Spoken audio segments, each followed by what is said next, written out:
Good evening. Welcome to our January 2021 Finance Committee meeting. In accordance with an act to implement provisions necessary to the health, welfare, and safety of the citizens of Maine in response to the COVID-19 public health emergency, as enacted to read Section G-11 MRSA, Section 403, a public proceeding through remote access during a declaration of emergency to COVID-19 and for 30 days following the termination of that state of emergency, the Finance Committee will be meeting through Google Meet. The meeting will be live streamed and available at www.msag11.org. Call to order.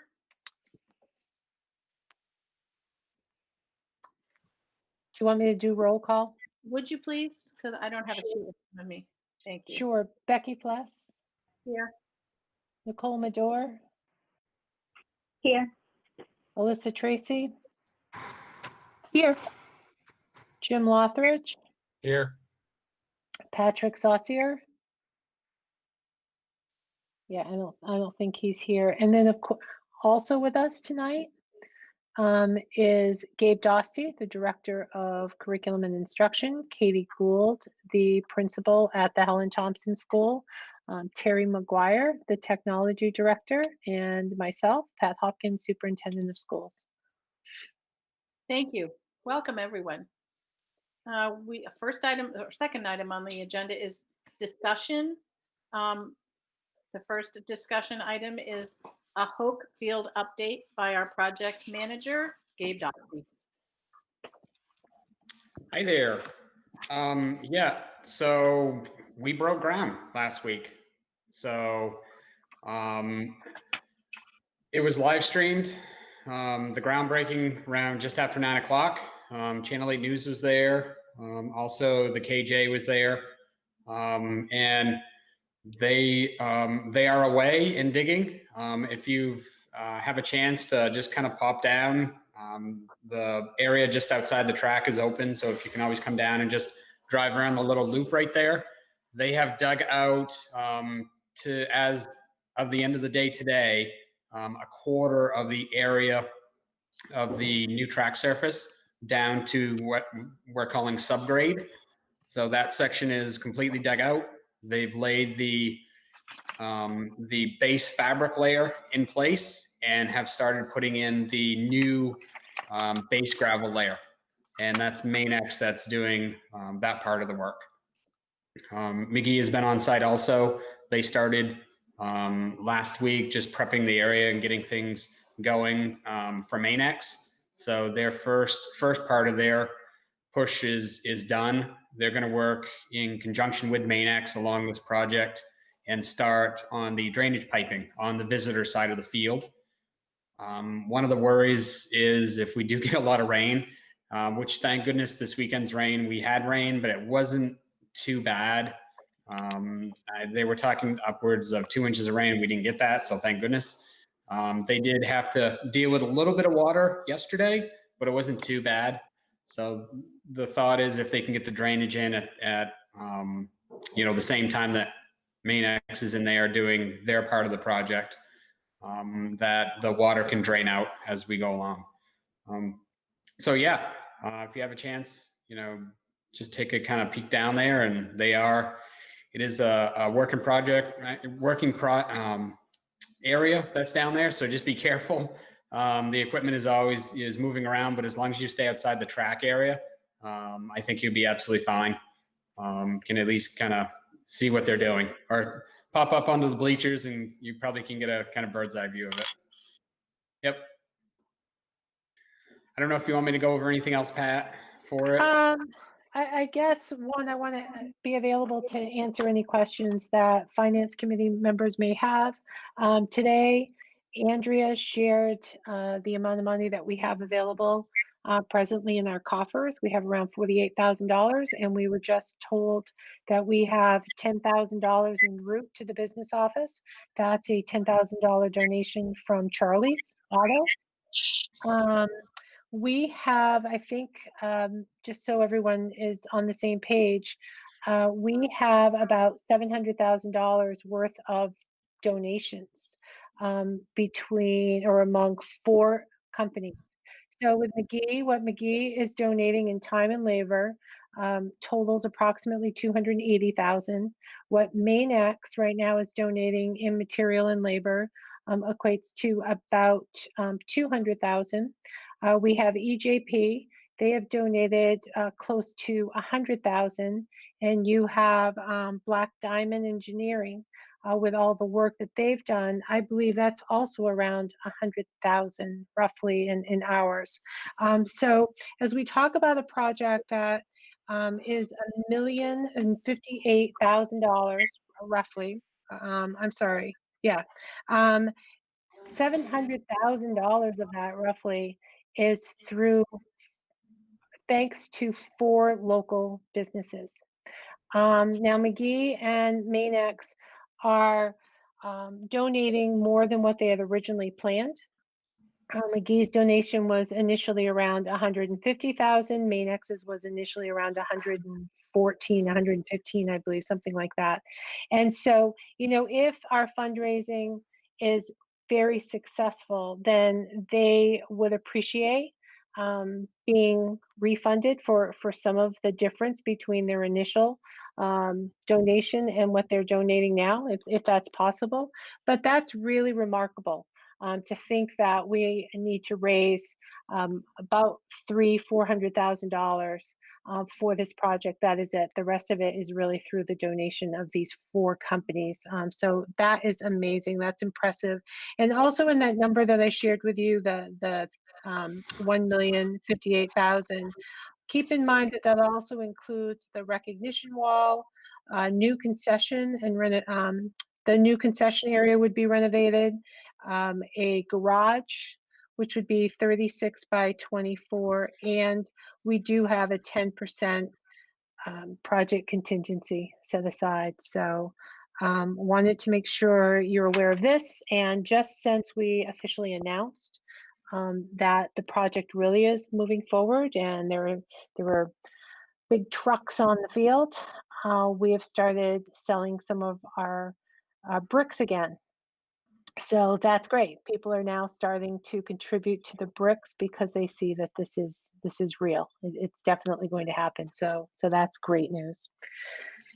I think that's it. We do have the MOU signed between us and MainX and us and McGee. We're working on the MOU with EJP, which will hopefully finalize by the end of the week, so that we have the insurance documentation and we have a complete understanding of what they're donating, what they expect from us, and what we can expect from them. So things are moving forward pretty quickly. It's great. Questions from board members? Yes, Nicole. Is there a deadline to the sale of the bricks? No, I don't think so. Not right now, at least. I think we have time, lots of time.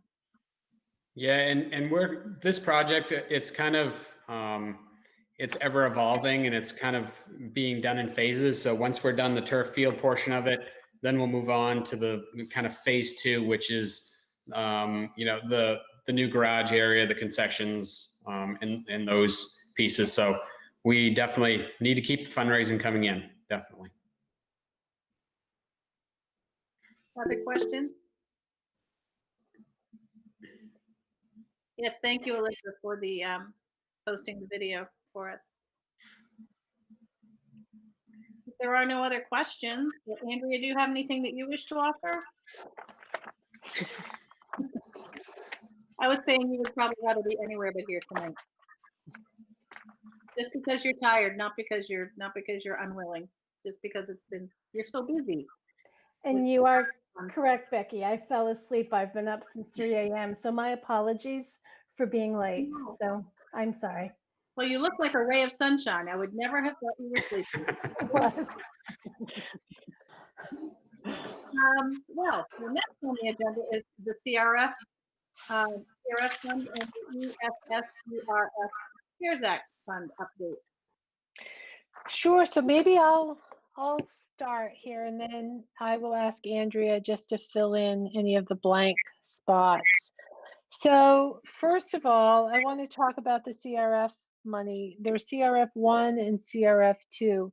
And I just want to make sure that the Finance Committee is aware that we have been approved, or the state has now approved through the feds, access to those funds through June 30 of 2021. If you'll remember, I have stated repeatedly that that money had to be spent by December 30th, right? So we were frantically trying to find projects that could be completed within that time frame.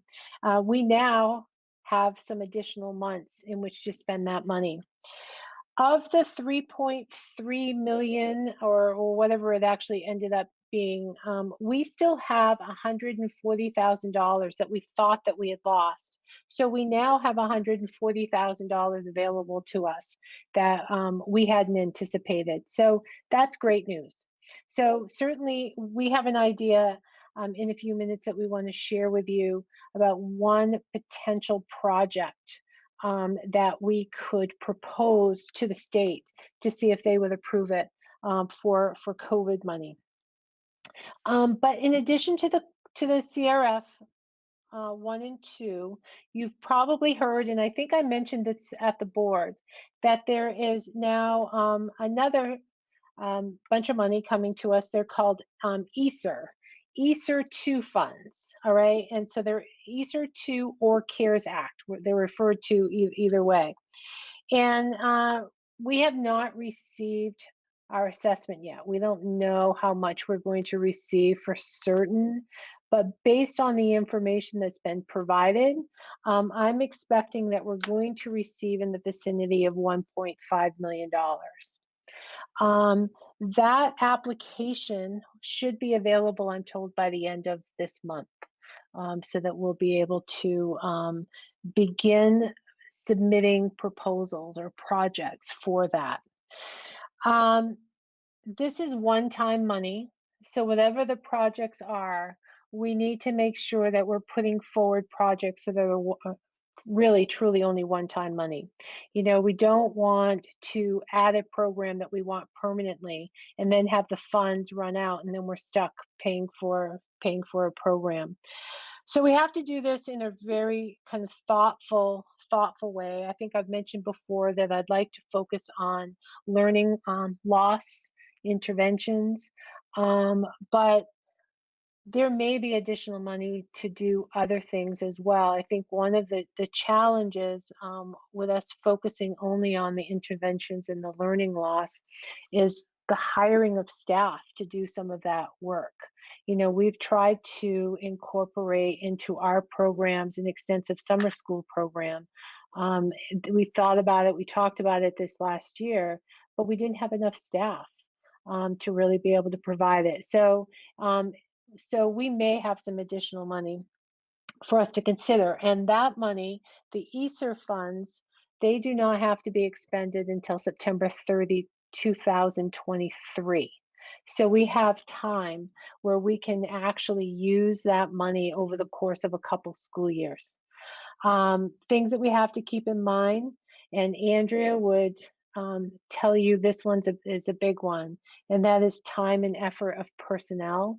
That whenever we use personnel and we pay federal funds, we use federal funds to pay them for their salary. Every month they have to sign off verifying that they've really used, that they've only worked the job that they were assigned to work while those funds are paying their salary. I'm not sure that I articulated that very clearly, but they do have to sign off to verify that they're not doing other things that we're assigning to them, yet we're still using federal money.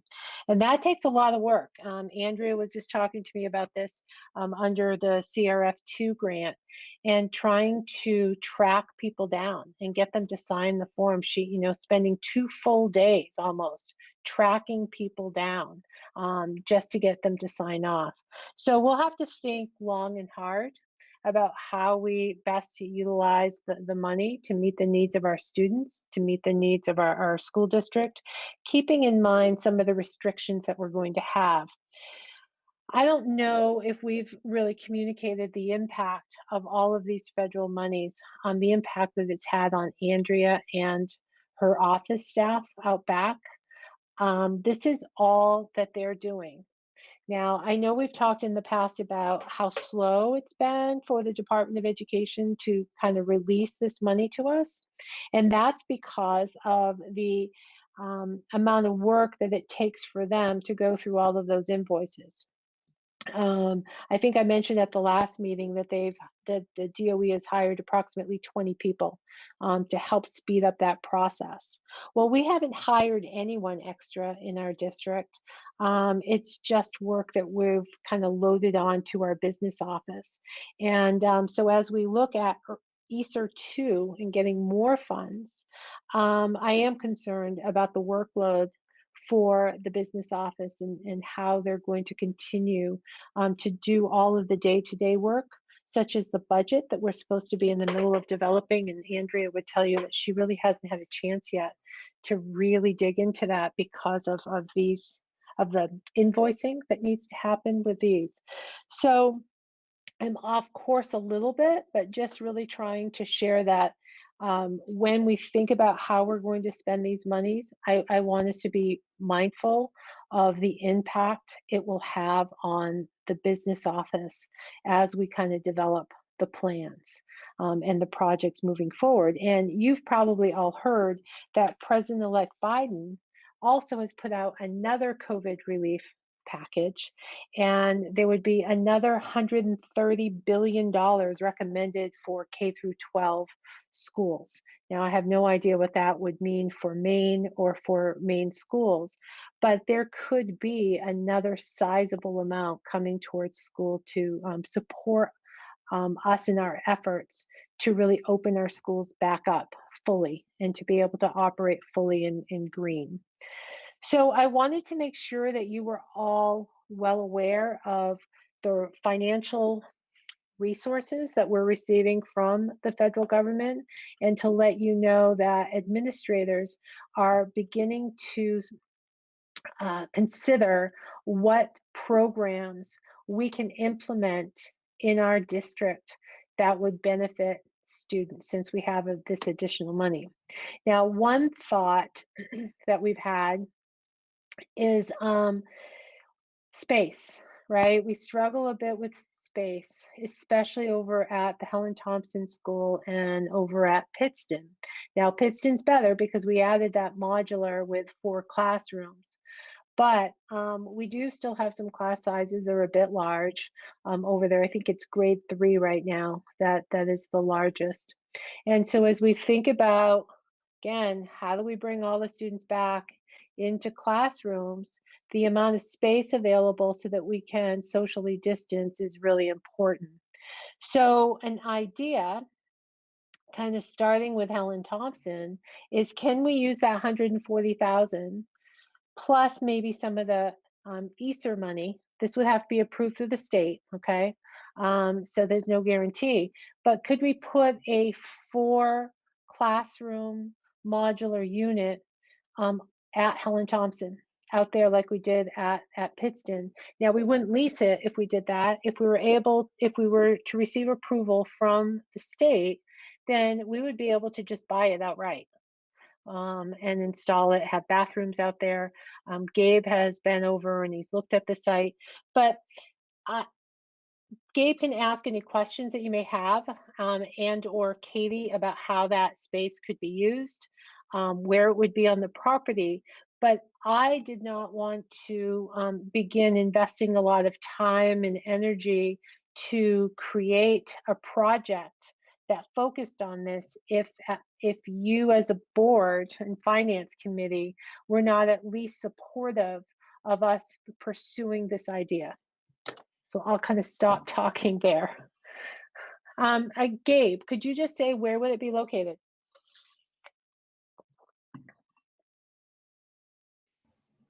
Yep, sorry. Yeah, so it would be located outside the doors towards the playground where the basketball court is. It wouldn't be completely covering the whole basketball court area. It actually would start like we did at Pittston, approximately 20 feet out from the door, and along that end of the building. That end of the building is about the same width as the units are long. So it would basically go from the front edge of the building on that side to that back edge. And it would take up approximately about a third of the basketball court that is there. So we would have to look the back side of the basketball court towards the soccer field. There's still a good section of that area that's pretty flat back there. So we could add on to that side of the basketball court to give the court pretty close to the same size as it is now. So we wouldn't be, like at Pittston, we ended up adding some of the, some more pavement to make a basketball area. We would end up probably doing the same thing out there. Whether it may not be able to be done immediately, but it's something that we could do right off in the near future once the weather breaks and it's nicer out. That's the main location. Originally, there was the school has prep work for an addition. They brought utilities down to that end of the building, so all the electrical will go right from the main building right up to the modular. The same with the water; it's right there, kind of in the closet where the paper storage is. So everything would feed out of that one closet to the modular. There's also, it's not as ideal of a location, but if we wanted to look at putting it towards the front of the building, where they originally talked about doing an addition, it would be right where the gate is to go from the front yard area of the school into the playground. That kind of courtyard area right there. You wouldn't be able to fit as large of a unit as you would be able to fit by the basketball court, but you still would be able to fit a unit there with bathrooms in it. It's just the classroom sizes would be smaller. That's the only downfall if you were to try to put it on the front. I like this section towards the basketball court. It puts it on the side of the building, not in front of the school. And it's a more easily workable area over in that section of the school.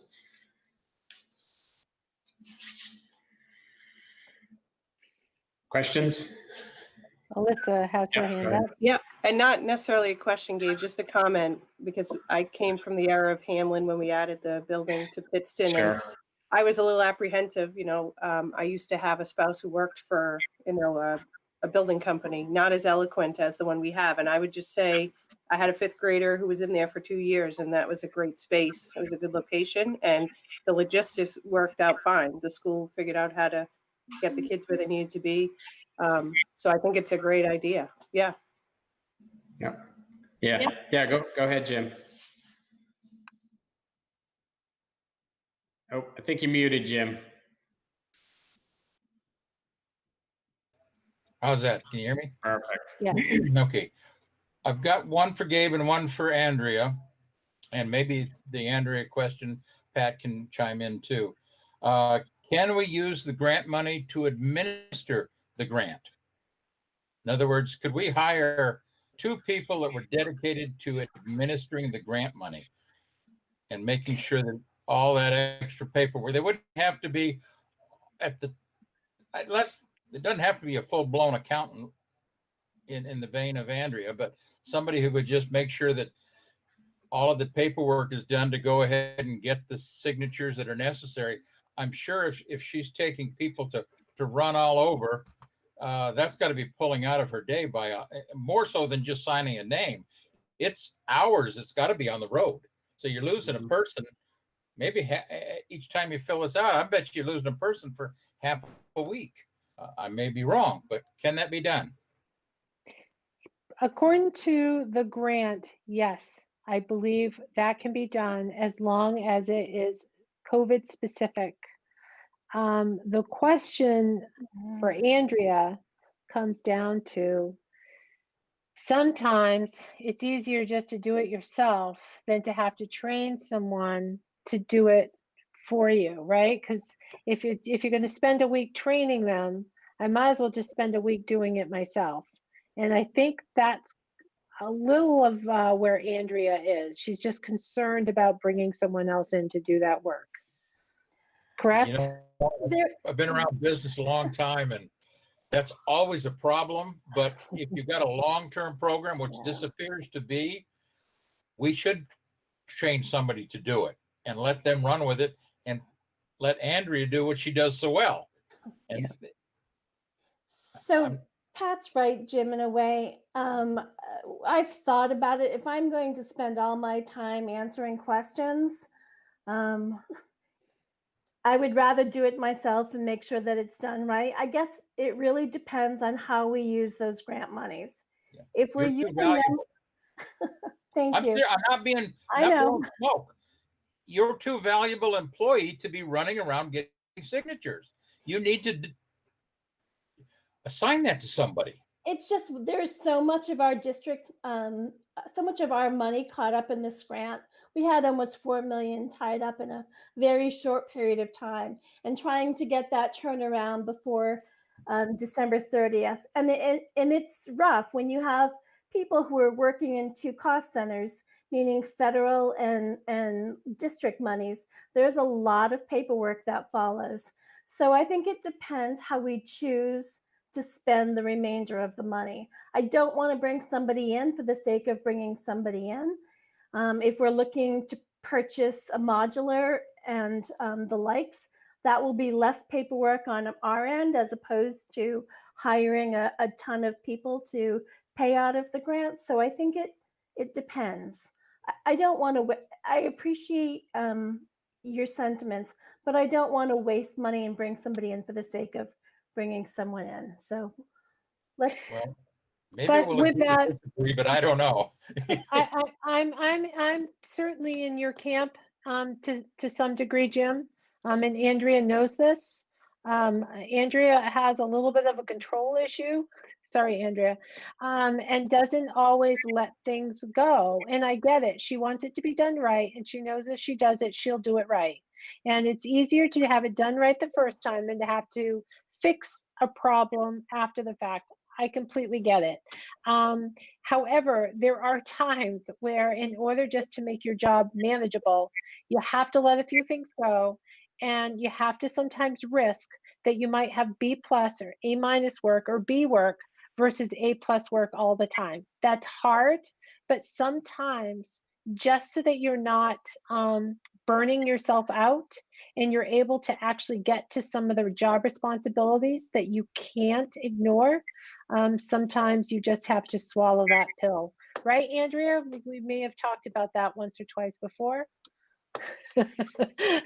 That's absolutely my thinking. And I am not criticizing Andrea in any way.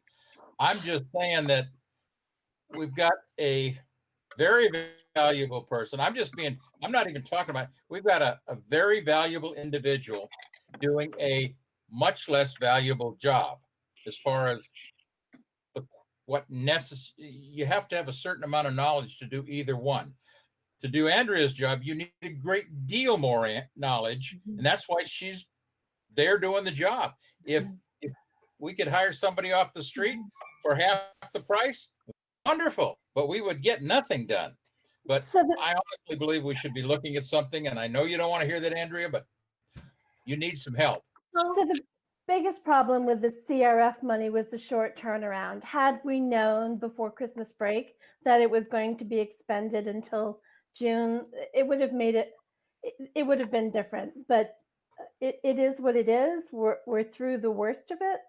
And we'll see how we're going to spend these new grant monies. And if I think that I need help based on how we're going to spend the additional grant monies, I will say something.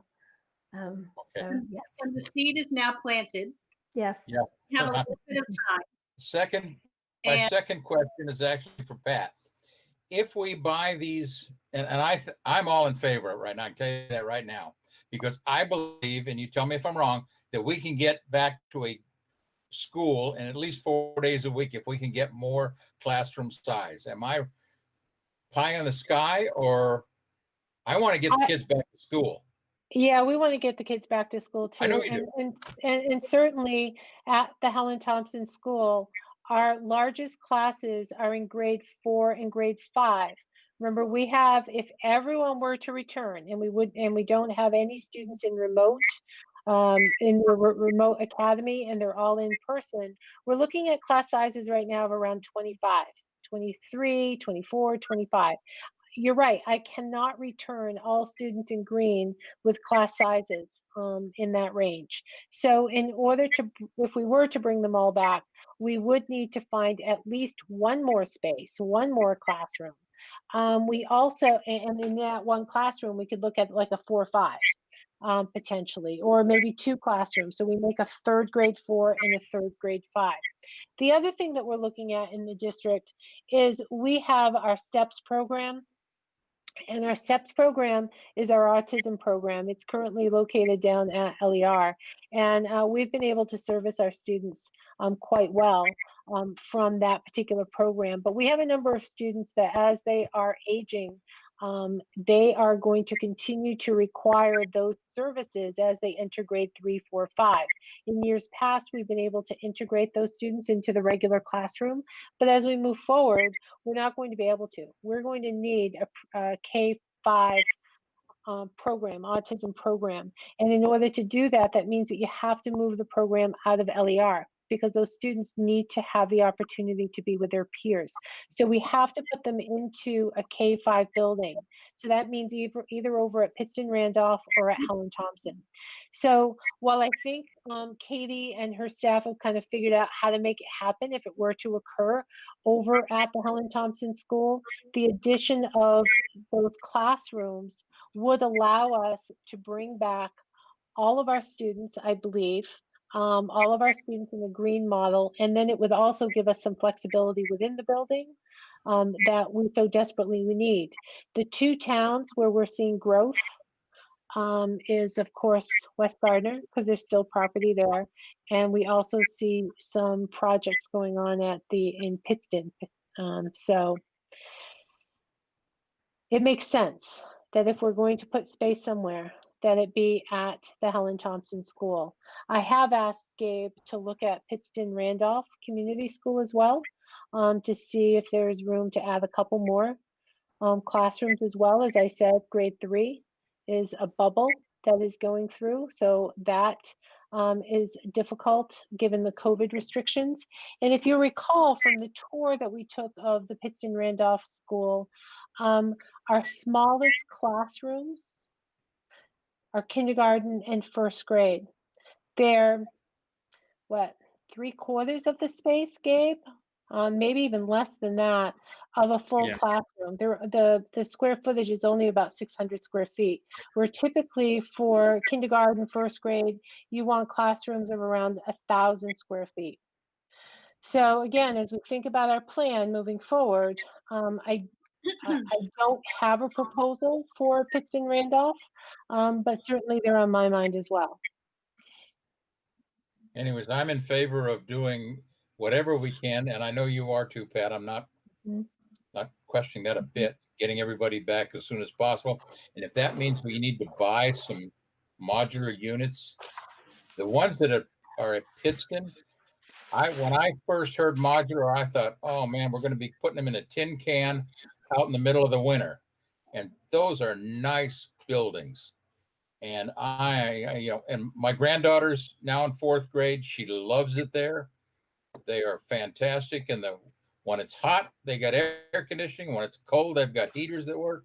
Everything is adjustable. They got bathrooms in the rooms. We should be looking at that. And I think you're too small personally, Pat, at Helen Thompson. We should be looking at least 6 units there, not 4. I think the cost of getting them in, we're not the actual cost of establishing the process. You're only going to be adding 2 more central units. And I think we'd be much better off to get 6 units than 4. And it gives us more flexibility for the future. And especially if you're talking about putting the STARS program over there, then we'd have some more opportunities also. So that's my thinking. Thank you very much. Gabe, Thank you, Jim.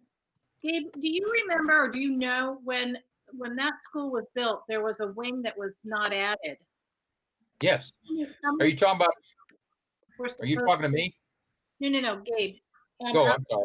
That's fine. How did Helen Thompson, there was a whole section that was not built when the plans were drawn. How many classrooms? Do you know how many were in that? I've never seen any other markup with an additional wing on it. I know the actual plans that we have don't even show that closet that has all the rough-in plumbing and the electrical in it. It's not even on the plans at all. So that was done when the project was being built. They did a change and never drew any as-built plans up afterwards. So I don't really have an answer for that. I can do some digging and see if I can find something, or even call the architect firm, see if they might have something else on file that's there. I believe it was towards the front of the building, though. I do believe. Jim, do you know any more about it? No, we looked at it when we were over there for this summer. And I know you were talking about, and we were just in general discussion, but if you've already got the water and electricity handy, my next question, how about septic sewer? Is there anything there? Where is the sewer outlet for that property, or septic system for that property? Yeah, sure. So everything runs across the back of the building where the access road is. That's where the sewer line runs, and there's an actual pump station that's just down the bank along that access road. So there are no underground utilities anywhere in that part of the outdoor layout, except for the only utility that's there is electrical to the light pole, which would have to be moved to be able to put the modulars there. I would have to revamp one catch basin, would have to be redone, but that's it. And it would only have to be moved by maybe 10 feet just to get the building in there in the correct spot.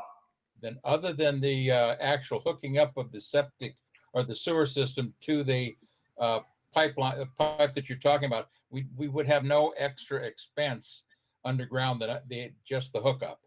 Right. We would just expand the pump station, wouldn't have to be made bigger or anything like that. No. They brought the sewer line to that same closet, so it's in the floor. We would just have to cut part of the floor just to get the line to the very outside wall. The electrical panel that's there are two main panels, and over half of each panel is empty with spare breakers in it. So it's a matter of just bringing the power from there. We would feed it underground to the building. Communication lines, I'm sure, Terry, we can work that one out and get the communication lines out there in a piece of conduit. So this is a lot easier hookup than Pittston was. Good. For sure. Pittston, we had to do a lot of underground utilities to get out to the building. This would be a much simpler project for that in that respect, and really minimal excavation work that would need to be done to the ground to be able to set the unit there also. If we were to expand Pittston, we wouldn't have to do any great utility work underground to do an expansion there, would we? My plan is no. Okay. I would not want to move any utilities. Good. Yep. Okay, thank you. Yep. Maybe those plans are down in the basement where the drawings were for the field. Yeah, and I will take a look there, because there is a good stash of old plans that are hanging down there. I'll look, definitely. And it was, I think it was Steve Blatt that did all those drawings. So. Becky's right. The original plan for Helen Thompson was supposed to be larger than it was. It was downscaled, so those should be someplace in our building. Yeah, I may actually. Sure. Mhm. Yeah, I may take a look down in the basement at the central office also, if we could maybe find the actual construction box. We've done some digging down there and found things we never thought we'd find, so it's probably down there. That's a little bit terrifying, but good. Yeah, well, I'll venture down there. Verifiable. I get it. That's good. Well, that's great work, Todd. I think that sounds like a great idea. Okay, then we will pursue it. Again, I have to wait for the application to become available, but I will work with Katie and Gabe and Andrea to pursue that idea. I know Gabe has already been in contact with the same company, Schiavi, and has already some schematics for Katie to look at, and we'll have them price it out. But certainly we'll discuss your idea, Jim, of having 6 classes versus 4. So, all right, then that's all I have regarding funding. I do have a couple other, just a couple other things that I want to share. If you guys don't mind waiting, giving me just like 5 more minutes. One, I attended a superintendent's meeting last week, and I heard that the state is looking at allowing school districts to use the same budget approval process that we used last year. I don't believe that that's been finalized yet, but it's a distinct possibility. And if you recall, that meant that we did not have a meeting in the gymnasium. Instead, we went directly to a referendum. So it's a possibility that we will be following that same process this coming year. If we do, it gives us a little more flexibility in terms of our time frame when we have to have a final budget approved. So I will keep you posted on that, but that's important. ED 279s are expected to be released next week. So next week we should have some idea of what our subsidy is going to be. We are told that there are winners and there are losers. The Department of Education has tried very, very hard they've run various scenarios to try to limit the number of school districts that are going to that will receive a decrease in their overall subsidy. So I'm not sure where we fall. We will have to see, but they made a 1-year adjustment to the ED 279 by readjusting the ratios for K through 5 staffing levels. So next week we'll have a better idea. In the meeting that I had last week, the other topic that the folks spend a lot of time on is just making sure that we are mindful and thoughtful when we build our budget this year, keeping in mind that while we may not lose a lot of subsidy this year, potentially, there is a cliff that is coming. And we just need to be mindful that when we build a budget, we don't unintentionally set ourselves up 2, 3, 5 years out, that we have a cliff that we're then stuck cutting significant amount of positions, a lot of money because we didn't plan for it. So, I just kind of throw that out. And one example of that is we've just invested a lot of money in technology as a result of CRF2 funds. What happens in 5 years when all of that technology needs to be refreshed, right? Because it's old. And so if we were to go into this year's budget and just say, hey, we have all of this technology, let's just cut our technology budget, then we're going to be in serious trouble in 4 or 5 years when all of that technology needs to be upgraded. So it's just things like that that we want to be mindful of. Maybe we want to create, what are they called, Andrea? I'm having a blank. Those special budgets. A reserve account? A reserve account for technology, maybe things like that, so that we have money available to refresh all of those laptops in 5 years. Terry would love that idea, right, Terry? You would. Terry's always wanting more, right? Give me money, give me money. She has great ideas how to spend it. So anyways, I just wanted to share that with you. So next month when we meet, you will have a draft budget in front of you. So, and we will know what the ED 279, what our state subsidy looks like. So Andrea? I just, based on the conference that we were at, I also wanted to talk about, or they mentioned the 3% rule and about easing the 3% rule out of concern that the districts are going to have to use or need to be able to carry additional carry forward in these unprecedented times. And they were advising schools not to use all of their carryover in one specific year, to have it to be able to use it gradually. So the 3% rule is, as a reminder, they only allow us to carry 3% over 3 years. And that's something that they follow. But they're looking at lifting that rule the way that it was lifted once the ARA funds went away, other federal funding. So just that conversation was very interesting. Again, the state trying to understand or trying to make it easy or for school districts to be able to prepare for the future. So I wanted to mention that as well. Thank you, Andrea. Next meeting, Andrea, you will have a copy of the ED 279 in front of you.